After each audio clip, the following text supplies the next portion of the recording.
हाय दोस्तों, आज हम फिर आपके पास आ गए हैं एक नए सवाल के साथ। आज हमारे साथ है इलेक्ट्रिसिटी चैप्टर से सैम्पल पेपर के एक सवाल में लेके आया हूँ। ये बहुत ही इंपॉर्टेंट कॉन्सेप्ट है, आइए इससे बात करते हैं। जैसा कि आप देख पा रहे होंगे, यहाँ पर हमारे पास पोटेंशियल डिफरेंस दे रखा है 8 वोल्ट, ठीक है, और एक रेजिस्टेंस दे रखा है 4 ओम, और एक हमारा एमीटर लगा हुआ है, 2 एमीटर लगा हुआ है, एक यहाँ पे और एक यहाँ पे, ठीक है, और 8 ओम और 8 ओम 2 रेजिस्टेंस जो है वो पैरेलल में लगा हुआ है। कैसे सॉल्व करेंगे इसमें? अगर हमको इसमें पूछता है कि 4 ओम एम जो रेजिस्टेंस है इसमें कितना करंट फ्लो हो रहा है, तो सबसे पहले हमको इसमें आना चाहिए कि करंट कैसे कैसे सर्किट में फ्लो करेगा। तो देखिए, मैं ऐसा बना के दिखाता हूँ। आप यहाँ देख पा रहे हैं प्लस माइनस, इसका मतलब है कि जो करंट है वो प्लस से होते हुए माइनस की तरफ जाएगा। तो आरसी के आप देख पाते हैं यहाँ पे करंट आई जाएगा, तो 4 एम्पियर में 4 ओम में आई करंट जाएगा, तो यहाँ जो रीडिंग आएगा वो आई बताएगा। ओके, यहाँ तक आई आएगा। यहाँ पर इसको 2 जंक्शन दिख रहा है, 2 नोड्स, एक नोड्स दिख रहा है जहाँ पर करंट डिवाइड करेगा।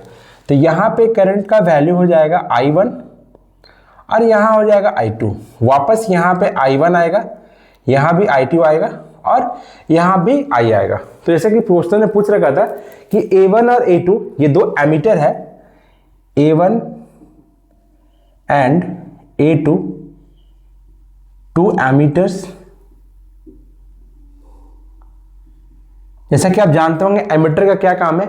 एमीटर जो है किसी भी सर्किट में सीरीज में लगाया जाता है और हम यहाँ पे एमीटर से करंट को मेजरमेंट करते हैं कि इस सर्किट में कितना करंट फ्लो हो रहा है। जैसा कि आप देख पा रहे हो कि इससे भी आई फ्लो कर रहा है, इससे भी आई फ्लो कर रहा है, तो दोनों एमीटर जो हमारे पास है वो सेम रीडिंग देगा।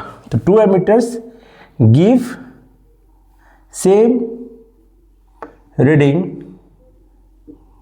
ऑफ करंट, ठीक है। हमें इसका इक्विवेलेंट रेजिस्टेंस बनाने आना चाहिए। जैसे कि आप जानते होंगे, दूसरा क्वेश्चन हमारे पैसे के आप जानते होंगे कि अगर रेजिस्टेंस जो है सीरीज में लगा हुआ है तो वहां पर आर इक्विवेलेंट निकालने का फॉर्मूला है R1 plus R2 plus R3 इस प्रकार से Rn तक। और अगर पैरेलल में है तो 1/R equivalent equal to 1/R1 plus 1/R2, इस तरह से आप आगे बढ़ेंगे। तो यहाँ पर अगर हम इसका इक्विवेलेंट रेजिस्टेंस बनाने के लिए जाए, जैसे कि मैं यहीं पर बना देता हूँ, तो काफ़ी सिंपल है। आप देखेंगे जैसे कि यहाँ पर मेरे पास है 4 ओम, ठीक है, इसके बाद यहाँ करंट डिवाइड हो रहा है, यहाँ पर करंट डिवाइड हो रहा है, तो ये इसका अगर हम इक्विवेलेंट रेजिस्टेंस निकालते हैं तो इसका इक्विवेलेंट रेजिस्टेंस जो आ जाएगा हमारे पास R इक्विवेलेंट यहाँ पे, तो दो रेजिस्टेंस है, तो यहाँ हो जाएगा 8 × 8 बाय 8 + 8, ठीक है। तो 8 × 8 हो जाएगा आपके पास 64 और 8 + 8 हो जाएगा 16, तो ये हो जाएगा 4 ओम। मैंने ये कैसे किया? इसका निकालने का फॉर्मूला है 1/R equivalent equal to 1/R1 plus 1/R2। R1 R2 LCM आ जाता है, ऊपर आ जाएगा R1 प्लस R2। तो अगर R इक्विवेलेंट हमें चाहिए तो इसका ये फॉर्मूला है R1 R2 bye R1 plus R2। आपको ये याद रखना है। जनरली मैंने सैम्पल पेपर्स में देखा है कि ज़्यादातर क्वेश्चन जो है हमें जो है 2 रेजिस्टेंस पैरेलल वाले देखने को मिलता है, तो आप इस पर ध्यान देंगे। तो यहाँ पर आगे क्या है मेरे पास 4 ओम, और यहाँ भी कितना आ गया 4 ओम, ठीक है। यहाँ पर क्या है मेरे पास ये वोल्टेज सोर्स है, ठीक है, यहाँ स्विच दे रखा है। तो मैंने इसका शॉर्ट में काफ़ी जल्दी से मैंने बना दिया इसका एक इक्विवेलेंट रेजिस्टेंस। तो आप देख पाएंगे इस पर कितना करंट जा रहा है, आई जा रहा है, यहाँ भी आई जा रहा है, सब में आई करंट फ्लो करेगा, ठीक है। ये इसका मतलब होता है क्लोज सर्किट। अगर ये नहीं है तो ये होगा ओपन सर्किट, ठीक है, तो करंट नहीं फ्लो करेगा, ठीक है। तो हम यहाँ से R टोटल निकाल लेंगे। टोटल रेजिस्टेंस में R है 4 + 4, ये सीरीज में हो गया, तो 4 ओम प्लस 4 ओम, 4 + 4 कितना होता है 8 ओम, ठीक है। वोल्टेज सप्लाई कितना था 8 वोल्ट था, तो I इक्वल टू क्या होता है V/RT। हमने पढ़ा है ओम्स लॉ में। ओम्स लॉ क्या कहता है हमें कि जो वोल्टेज है किसी भी सर्किट में वो डायरेक्टली प्रोपोर्शनल होगा I का।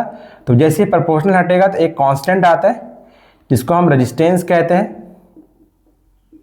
ठीक है। V = I × R, तो V = RT, ये हमने RT लिख रखा है, कंफ्यूज में नहीं होना है आपको। तो आई इक्वल टू हो जाएगा, वोल्टेज कितना है मेरे पास 8 वोल्ट, और 8 टोटल हमने कितना निकाला 8 ओम। तो आई मेरे पास कितना आ गया, ये कट जाएगा, तो ये आ गया 1 एम्पियर। तो इस पर मेरा पहला सवाल यही था। दूसरा सवाल ये था कि 4 ओम में कितना करंट जा रहा है। देखिए आई करंट जा रहा है तो 4 ओम, ठीक है।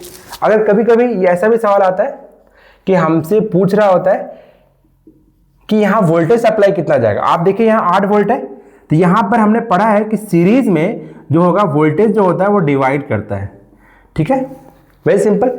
आप यहाँ पर देख पा रहे कितना करंट जा रहा है 1 एम्पियर, यहाँ भी 1 एम्पियर। अगर इसमें R1 रेजिस्टेंस में कितना वोल्टेज आ रहा है, वोल्टेज कितना होगा यहाँ पे, इसका अगर हम V1 लिखते हैं तो V1 इक्वल टू कितना हो जाएगा I इंटू R1। आई तो सेम है, आई हमने निकाला है 1 एम्पियर, इंटू R1 कितना है 4 ओम, तो V1 इक्वल टू आ जाएगा 4 वोल्ट। आप देख सकते हैं ये भी सेम है 4, यहाँ भी 4 वोल्ट, 4 + 4 8 वोल्ट। तो इस तरह से हम काफ़ी सारे सवालों को इलेक्ट्रिसिटी कर सकते हैं। मुझे उम्मीद है आप लोगों को ये वीडियो पसंद आई होगी। कृपया हमारे चैनल को सब्सक्राइब करें। Thank you.